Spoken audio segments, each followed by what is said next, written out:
আমি যেহেতু একদম আঁকতে পারি না, ছবি আঁকা কিভাবে অভিনয়ে কন্ট্রিবিউট করে? ভয়ঙ্কর রকম ভাবে। সেটাই জানতে চাইছি। আমি তো প্রথমে ছবি আঁকতাম। তোমার ইটিভিতে চাকরিও তো মূলত ছবি আঁকার, গ্রাফিক্সের।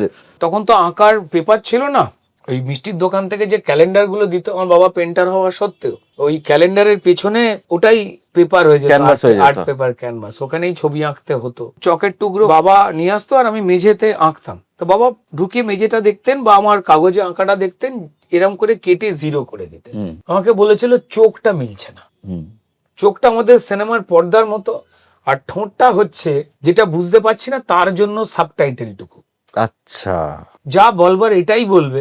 সুস্থ মানুষ, স্বাভাবিক মানুষের ক্ষেত্রে যে মিথ্যে কথা বলছে বা যে তোমাকে প্রতারক যে ঠকাচ্ছে, তার সিলেবাস আলাদা। চোখটাই আয়না। হ্যাঁ, কেমন আছে আমি যদি এরকম করে তাকাই কারোর দিকে, বলে দেওয়া যায় আর একটা অন্য মানে কেমন আছি। আর যদি কেউ জিজ্ঞেস করে কেমন আছিস, আমি যদি এই করি তো তাহলেই বলে দেওয়া যায় আমি কেমন আছি, বাকিটার দরকার নেই। এই ছবি আঁকা থেকেই বাবা যখন কেটে দিতেন, তখন না আমার ওই মানুষের চোখ, তার বডি ল্যাঙ্গুয়েজের ওপরে আমার আকর্ষণ বাড়লো। আমি সেটা আঁকতে শুরু করলাম। তারপর দেখলাম যে পৃথিবীর একমাত্র প্রাণী মানুষ যে নিজের স্বজাতির প্রাণীটাকে, মানে মানুষকেই মিথ্যে কথা বলে।